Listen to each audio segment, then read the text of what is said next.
చూడండి అభిమన్యు గారు, ఆనందరావు గారు ఇచ్చిన స్టేట్మెంట్ ప్రకారం మీరు నిర్దోషం రుజువు కావచ్చు. కానీ ఆ నిర్ధారణ జరగవలసింది కోర్టులో. అప్పటి వరకు మిమ్మల్ని నా హామీ మీద విడుదల చేస్తున్నాను. దీని మీద సంతకం పెట్టండి.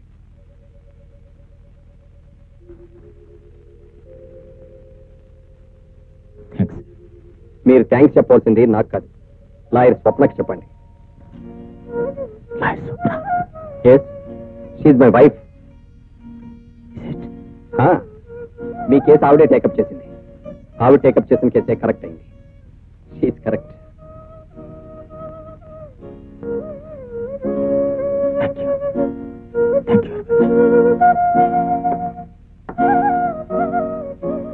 చూడు స్వప్న, నువ్వే కరెక్ట్. అభిమన్యు కేసులో కోర్టుకు వెళ్లకుండా నువ్వే గెలిచావు. అవును, హత్య చేసింది అభిమన్యు కాదు, ఆమె భర్తే ఆమెను హత్య చేశాడు. Good morning sir. Good morning. ఏమిటి? సారీ సార్, మిమ్మల్ని అరెస్ట్ చేస్తాను. అరెస్టా? దేనికి? హత్య చేసినాను. హత్య? Yes sir. నేనా? ఎవరిని?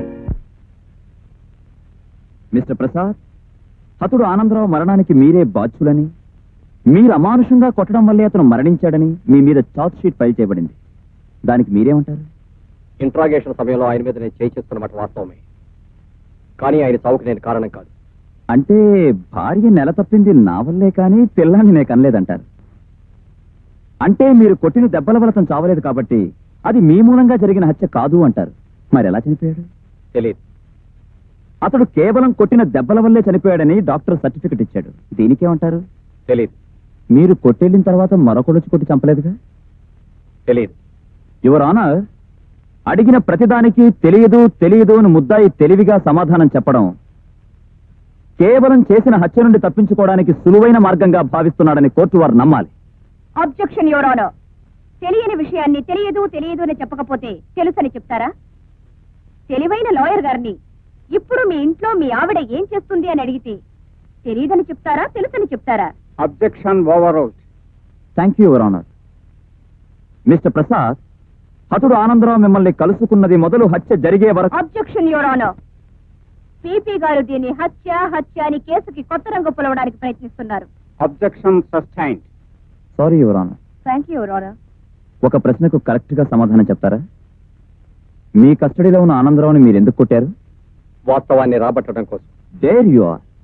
యువర్ ఆనర్, విన్నారుగా, వాస్తవాన్ని రాబట్టడానికి చట్టాన్ని తన చేతుల్లోకి తీసుకున్నారు ఏసీపీ ప్రసాద్ గారు.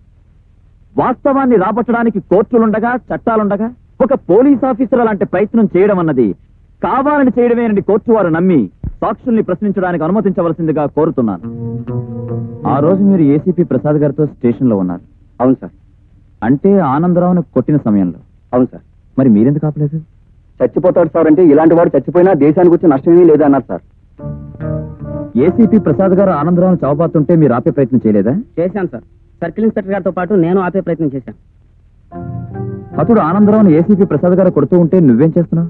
నేనేం చేస్తానండి, పెద్ద పెద్ద ఆఫీసులో చూస్తానున్నారండి, ఆడితో పాటు నేను చూస్తానున్నాను. మరి నువ్వు వద్దని చెప్పలేదా? మనం చెప్తే ఏంటారేటండి? అంటే ఆయన కొట్టిన దెబ్బలకి అతను చచ్చిపోయాడంట.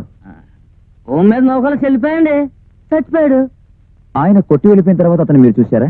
అయ్యగారు వెళ్ళిపోయాక చెలుకు లాగేసామండి. పొద్దుటేళ్ళు చూస్తే ముక్కమ్మటే మూతమ్మటే నెత్తురు గారి చచ్చి పడిపోయానండి. అంటే ఏసీపీ గారు కొట్టిన దెబ్బలకు తెల్లవారేసరికి ఆనందరావు సెల్లో చచ్చిపడున్నాడు కదూ. Please note this point your honour. Objection your honour. కావాలని ఒక పోలీస్ ఆఫీసర్ ని నేరంలో ఇరికించాలని పీపీ గారు దృఢ సంకల్పంతో ఉన్నట్టున్నారు. ఆనందరావు చనిపోయిన మాట వాస్తవమే, but it's purely an accident. Your honour, అది యాక్సిడెంట్ అయితే కోర్టుకొచ్చే ప్రతి హత్య యాక్సిడెంటే అవుతుంది. ఎవరి మీద కోపం ఉంటే వారి మీద కారెక్కించి యాక్సిడెంట్ అని రుజువు చేయొచ్చు. Objection overruled. Thank you your honour.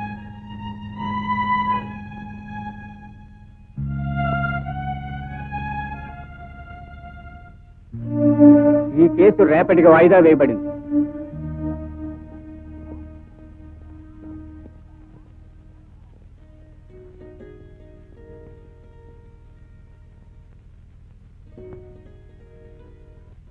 నాకు సహాయం చేయబోయి మీరు ఇబ్బందిలో పడ్డారు.